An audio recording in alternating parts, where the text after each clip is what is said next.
Assalamualaikum warahmatullahi wabarakatuh. Ketemu lagi bolo-bolo konco-konco dulur-dulur dengan Ragluan. Apa kabar? Semoga semua selalu sehat dan bahagia. Di hadapan saya sudah ada bahan-bahan yang mau dipakai untuk masak hari ini. Apa saja bahan-bahan yang saya maksud? Ini dia. Ada belonceng. Terus ada santan. Dan ada bumbu-bumbu. Di situ ada bawang putih, lengkuas, kunyit, jahe, kencur, bawang merah, bawang putih, daun jeruk, dan merica. Serta di sebelahnya ada ketumbar ya. Terus kemiri tadi sudah disebut atau belum? Sudah ya. Ya, sudah lengkap. Ini bumbu lengkap yang mau dipakai untuk masak kare belonceng. Biasanya kare ayam ya. Sekarang kari belonceng, yuk. Nih, berapa harganya? Murah ya? 2000 sak gini jadi 4000. Ini 4.000 ya. Jadi separuh ini kalau nggak salah separuh. Jadi sepertiga, sepertiga. panjang. Beloncengnya panjang, jadi ini sepertiga, 4.000 rupiah saja. Terus ini 2.000. Jadi 6.000, bumbu-bumbunya sekitar 4.000 ya. Jadi 10.000 nanti sudah jadi masakan yang lezat banget. Belonceng ini harus dikupas seperti biasa, dikupas kulit luarnya, terus bagian dalamnya yang masih muda seperti ini. Yang digunakan untuk masak sayur apapun memang yang masih muda. Penjualnya memang baik, memang paham. Otomatis memilih hanya bagian yang mudah saja, segera dipetik kemudian dijual. Dipotong-potong, diecer. Yang 2000-an kita bulat kira ngiris. Ya biasanya bulat-bulat, Ya. agak besar dikit bulat-bulat gitu diecer 2.000 rupiah. 2000-an. Kalau yang butuh lebih ya tinggal mengalihkan saja. Mau yang utuh juga bisa, tergantung ya mau diapakan. Lonceng yang sudah dikupas kemudian dipotong kecil-kecil sesuai selera. Ya, kecilnya seberapa sesuai selera. Yang penting tidak sampai hancur ketika nanti direbus. Begini saja sampai semuanya terpotong. Setelah dipotong-potong saatnya dicuci sampai bersih. Air sudah mendidih, saatnya belonceng yang sudah dicuci direbus. Hati-hati muncrat, awas muncrat terpercik ke tangan. Nah seperti ini sampai nanti setengah empuk ya. Mengapa setengah empuk? Nanti akan dimasak dengan santan. Jadi kalau direbus sekarang terlalu empuk, wah tambah nyunyut. Untuk mempermudah menggoreng dan mengulek seperti biasa, bumbu dipotong-potong ya, dipotong-potong seperti ini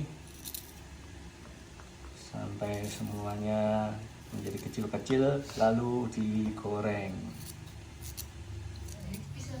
Sudah mulai berbuih seperti ini, segera diangkat saja agar tidak terlalu empuk.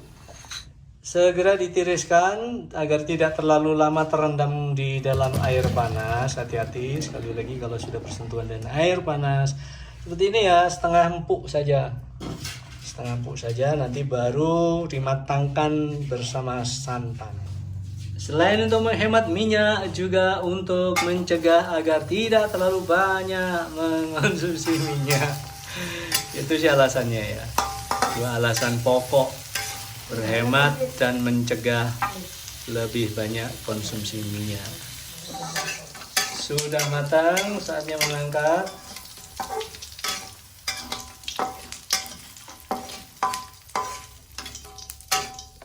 Lipatkan garam untuk membantu proses penghalusan. Terus jangan lupa gula secukupnya, semuanya secukupnya.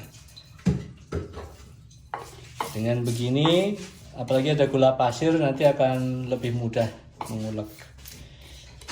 Bismillahirrahmanirrahim. Santan dipanaskan dulu sampai mendidih, kemudian masukkan bumbu. Belonceng nanti dimasukkan setelah santan mendidih ya. Jangan sekarang, kalau sekarang nanti terlalu empuk.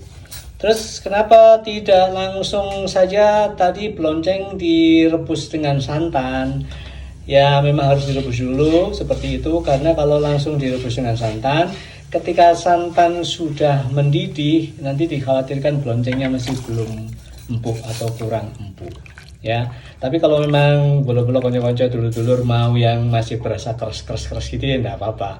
Masukkan langsung dengan santan agar ketika santan mendidih lonceng sudah bisa dinikmati, tidak terlalu keras tapi juga tidak terlalu empuk keras. Tapi kami biasa memakannya dalam keadaan empuk nggak terlalu empuk ya, nggak nyunyut gitu maksudnya.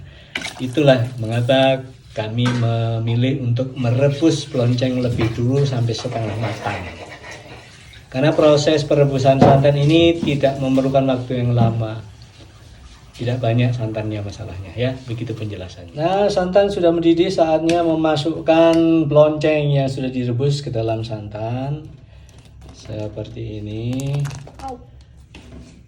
Dengan demikian proses membuat kari lonceng selesai. Tinggal menunggu 1-2 menit lalu segera diangkat. Demikian kocok-kocok bola-bola dulur-dulur, masakan sederhana, masak murah kari lonceng. Semoga bermanfaat dan kita semua semoga selalu sehat dan bahagia. Wassalamualaikum warahmatullahi wabarakatuh. Dadah. Ya, alhamdulillah, hidupan di kampung, di desa seperti ini.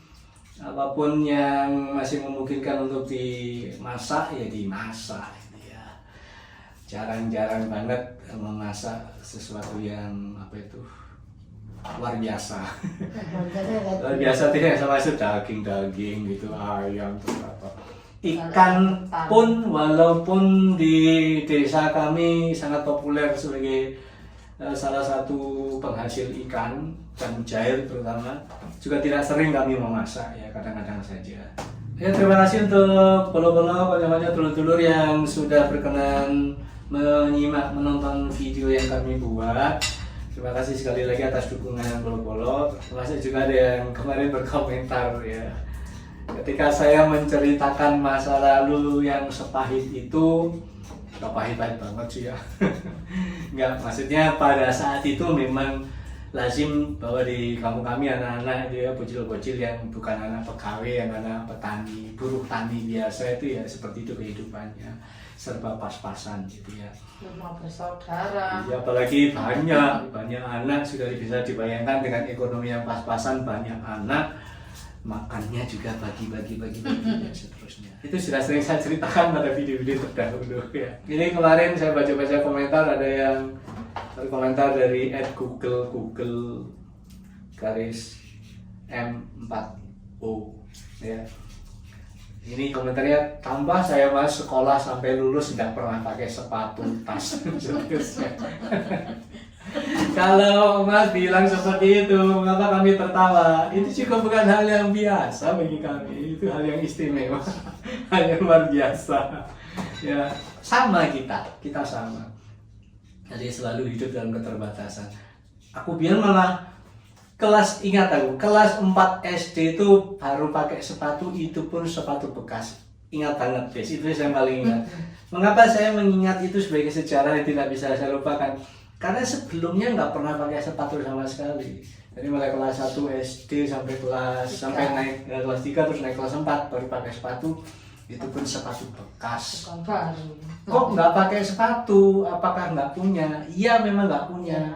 Terus pertanyaan berikutnya, apakah boleh nggak pakai sepatu? Boleh, karena lazim pada zaman itu anak sekolah tuh nggak pakai sepatu, nyeker ke sekolah.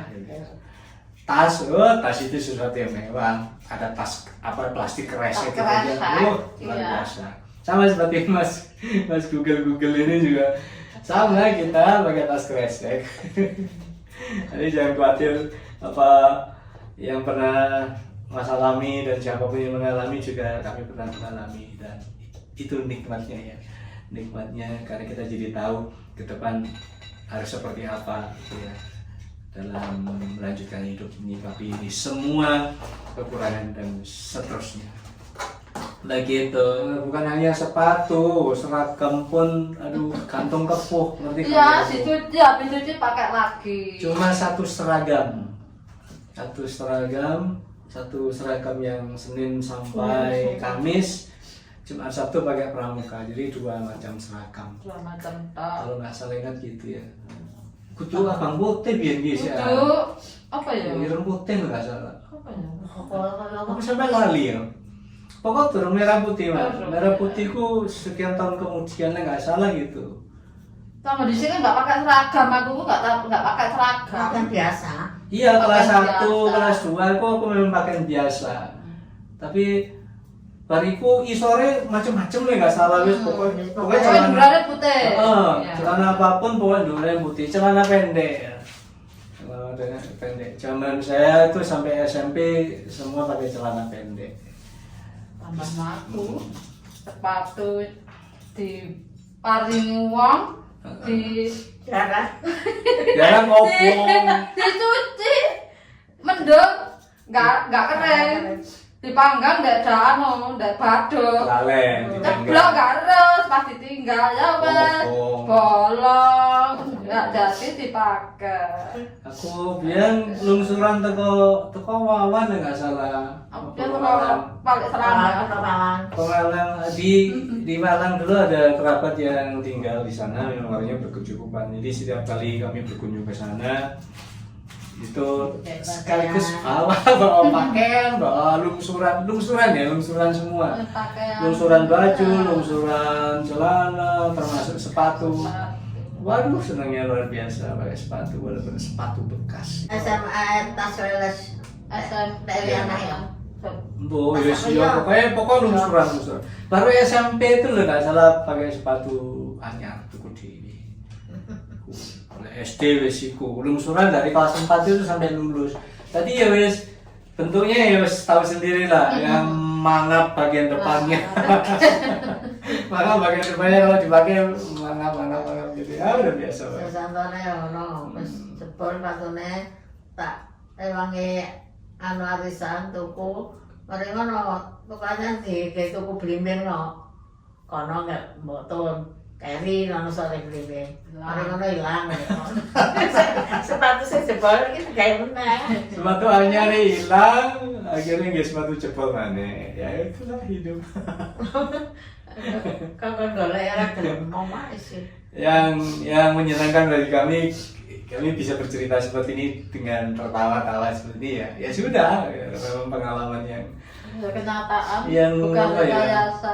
Bukan sesuatu yang menyedihkan gitu loh. Pada saat ini tuh nggak mengingat terus kemudian berurai mata enggak, karena kondisinya sudah berubah. Pengalaman lucu iki. Karena situasi sudah berubah, kondisi sudah berubah, jadi ya sudah kami bercerita ya sekadar Ya, bernostalgia menyedihkan. saja. Menyedihkan zaman itu pada masa itu.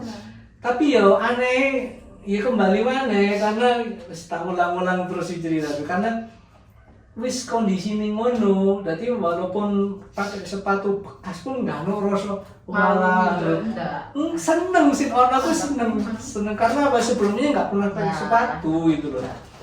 Jadi nggak ada yang rasa nolongsok, nggak ada sih perasaan itu ya, si cilik Gila yang mesti. cilik nggak ada perasaan itu. Baru setelah dewasa kemudian sadar, iya ya zaman itu aku kok cek melas ya. Aku sangat.